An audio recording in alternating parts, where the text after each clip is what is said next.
What got you into the world of finance and trading? I came from a single parent family. So watching my mom work hard made me prioritize money and time freedom. I bumped into trading, and that was when I got to see how it can be incorporated all into like time, money, and location freedom. How did you decide that this is it? I'm going to make trading my vocation. I actually took about 5 years before I went full time. So during that 5 years, I was Welcome to this special conversation in collaboration with XM. If you ever felt like managing your finances is overwhelming or that financial freedom is out of reach, this one's for you. My name is Michelle Hon, and today I'm joined by the incredible Joyce Tan. Joyce is a trader and content creator who shares about trading, fitness, and travel, and I'm so inspired by how she built a lifestyle of freedom. And we'll be diving into how she does it, her journey, and how you, whether you're a busy mom or a single working woman, can take charge of your own future and create a life you love. Joyce, welcome. And I'm so excited to have you here today. Thank you for having me here. I am so honored. Yeah, the honor is mine. And so let's begin with your journey, Joyce. What got you into the world of finance and trading? I think it all started when I was growing up. I came from a single parent family. So watching my mom work hard and not spending time around at home made me prioritize money and time freedom. So my first job was actually as an air stewardess. And through that, I got to make way more money than my peers and also enjoy the time freedom, like going to the shopping malls on the weekdays when no one else is there, right? And I also get to enjoy location freedom. So through that experience, I found time, money, and location freedom. And I tried sales for a bit, but I didn't like it. So in the end, I bumped into trading. And that was when I got to see how it can be incorporated all into like time, money, and location freedom. So yeah, with that, my best friend is also a full-time trader. So I got to see from her like this three aspect that I wanted through trading. That's amazing. It's true, right? Once you have tasted that freedom, it's hard to go back to 9 to 5, isn't it? Yeah, like cramming in the train and all that, like it was a motivation for me to like want to work out of it. Yeah.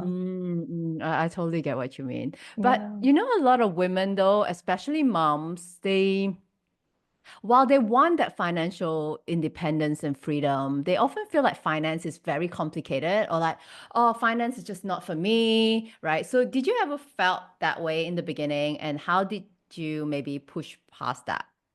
Yeah, so I think initially when I first come in, there was a lot of jargons and a lot of news and articles and so much information everywhere.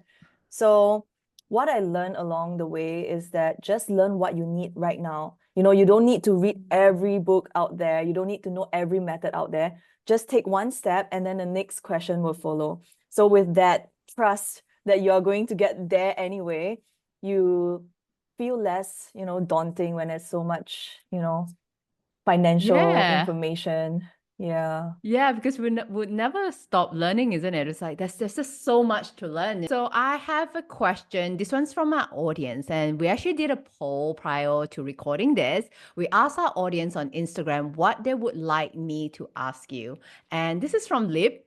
I'm not sure Lip is a he or she, but he asked, what was the aha moment for you when you start trading and you become profitable? I guess another way of this is a really good question, Lib. And I guess how do you decide that this is it? I'm going to make trading my vocation, right? And do you need any certifications to do it?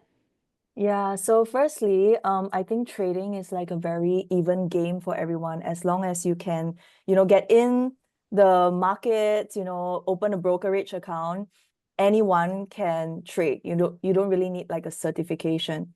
And after, my cabin crew days, I actually took about 5 years before I went full time. So during that 5 years, I was actually working from 9 to 5. And then at night from 5 to 9, I'm studying trading. So it's not like a get rich quick kind of thing. You have to treat Mm, trading like a long-term journey and then mm, still respect it, because one day you want it to take over your income, but just start by taking out that $100, $200 while holding on to your job. So I think I was roughly making about 3,000 a month before I actually realized that, okay, I can quit my job, get back my 9 to 5 timing to then study more the markets or go to the gym, take care of myself before showing up at night to trade the markets. So a lot of people think that maybe when they reach 10K, then they will become full-time trader and all that. But mm. for me, all I wanted to do was cover my expenses, and that's roughly like 3,000 a month. And I'm happy just to get back my time freedom.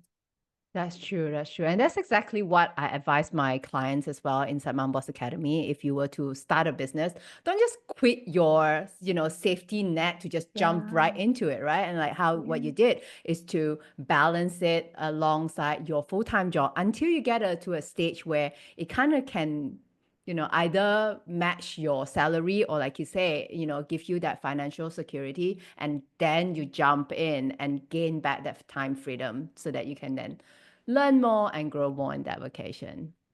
It comes with time, right? Because Mm, sometimes you might take 1 year of consistently making that 3,000 before you trust that this can replace your income. And some mm, people only need maybe 2,200 a month. Some people need 8,000 a month. that's So it true. really depends on where you're at. Where you're at and your levels of confidence in that. So, Yes. speaking of that, let's switch gear a little bit. And one thing I really love about you, Joyce, and your content is that you're not just about money, right? And that's the term that you use, spiritual trading. So, Yes. maybe could you please share with us what it means? All right. So spiritual trader is like my content creator alter ego, because a lot of people come to my page for like money and finance topic, but I speak more about spirituality. So these are things that help people with their psychology in terms of like manifesting your goals and essentially bringing like the feminine energy of creation into the masculine world of finance. So I call this like a relationship with your higher self, like feeling worthy to take the money from the market when it's presented to you. So it's about breaking limiting beliefs. And I know a lot of people are not open to it, but those who are would stay with me. Right. It is, isn't it? Sometimes it's beyond the action, the beliefs and the mindset is very, very Yeah. important. And I love that, so that's kind of sets you apart from other traders out there who just goes on about the numbers and the markets and all of that. And the fast cars and the woman. Private jets, right? Which could be Yeah. rented. But anyway, let's go about, Yeah. people are probably curious about how's the life of a trader. So what's the typical day in your life look like? Do you have a routine? Do you even trade when you're traveling? Because you Yeah. travel a lot. Yeah. So I schedule my entire day around the markets. So I know what time I'm supposed to show up in the markets. And in Singapore, it's 9 p.m. So during the day, I would then get my workout done, eat healthy, get my book reading done, journaling, meditation, everything to keep me, like grounded before I show up to the charts. But if I'm traveling, then I will work around that clock. So let's say if I'm in Europe, then my Mm, trading time would be 3 p.m. Then this case, I would gym in the morning and then eat lunch and then trade. And at night, I can take it easy. But in mm, Singapore, I will then be working only at night and taking it easy in the morning. So there are a few things that I put effort into when it comes to my routine. And that's mm, this 4 topic called health, wealth, heart, and soul. I find that it really gives me more meaning in life when I focus on these 4 topics. So initially, when I started my trading journey going full time, I realized I had so much time on hand. I didn't know what to do with it. So I was just giving it away, like scrolling Instagram, finding the mm, next dopamine hit. But when I started focusing on like reading 10 pages a day, hitting the gym, eating healthy, making my own food, then my time becomes more intentional. So I mm, think for anyone who wants to jump into like this full-time role of doing your own thing, it's so important to fill up your time with meaningful activities so that you don't get lost in the dopamine hits, you don't get lost in chasing the Yeah. money. Like meet your family, you know, like go out with your friends. Yeah, enjoy the time freedom. Yeah, yeah. It's important to be intentional with your time because when you're at work, like you kind of like have sold your time to your company, right? But Mm, when you're working for yourself, it's all the more important to be intentional about yes. what you want to do. And especially for people who always say they don't have time. And I always Yeah. tell them that if you really look at what you do every day, the activity, there's so much activity, like non-needle moving that can be taken out, and you'll find yourself with a lot of time. And so, Yes. yeah, I like that. I like how you say about, be intentional. And the fact that you trade from 9 p.m. Singapore time onwards makes it doable for people who have a full-time job to begin with. Exactly. That's why I feel like it's such a blessing for us to be in Singapore, having, you know, like your income already covered.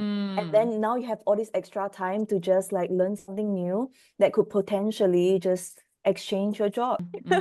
And that's how you define freedom in your own life, right? Whether it is true really not having to work or having to dictate that the fact that you can say how I want to spend my time. I think that's how you can truly define, freedom in your own life. And I think it's Exactly. more important than ever that a woman should take charge of their own finances. So what are some of your money habits that have helped you build the life that you have now? So I honestly think that women are better at finances, even though it's like a man game, right? We see that all the guys just wants the, like we mentioned, the fast cars and the jets and all that. But women, I feel like we would invest money properly, you know, into our kids, into our future. That's why I feel like when women take charge of their finances, they make better decisions. We invest Mm, in things that matters, and then we bring forth, mm, you know, that economy that we want to grow more into. So, okay, with that aside, how I manage my finances in the beginning, let's say I have 100% of my pay every month. I would mm, set aside 40% to like my expenses, you know, my food and bills, things that have to be paid every month. And then I put 20 to 30% into investment. So depending on where you're at, right? If you're making mm, maybe 3,000 a month, mm, then 300 is enough to start an investment account if you're just starting out. And mm, then I would put 10% into self-development. So all along I've been wanting to work for myself, and that 10% is like buying stocks to sell mm, or investing in books or mm, investing in courses online. Nowadays, you know, you can get so many knowledge, right? mm, Just at $10 a month. And lastly, I set aside 10% for the fund, which is the money mm. that, That's you true. know, you have fun with. Yeah, just go out Correct. there, travel and all that. Yeah, and in this case, for me, that 10% was into trading account. So I was already dabbling with it for like many years. Oh, so for you, the 10% is like trading is fun. Yes, Trading like is fun money. yeah, so whether I make money or I lose that 10%, it doesn't have a big impact on Mm. my meals for the next few weeks, you know. Yes, yes, yes, yes.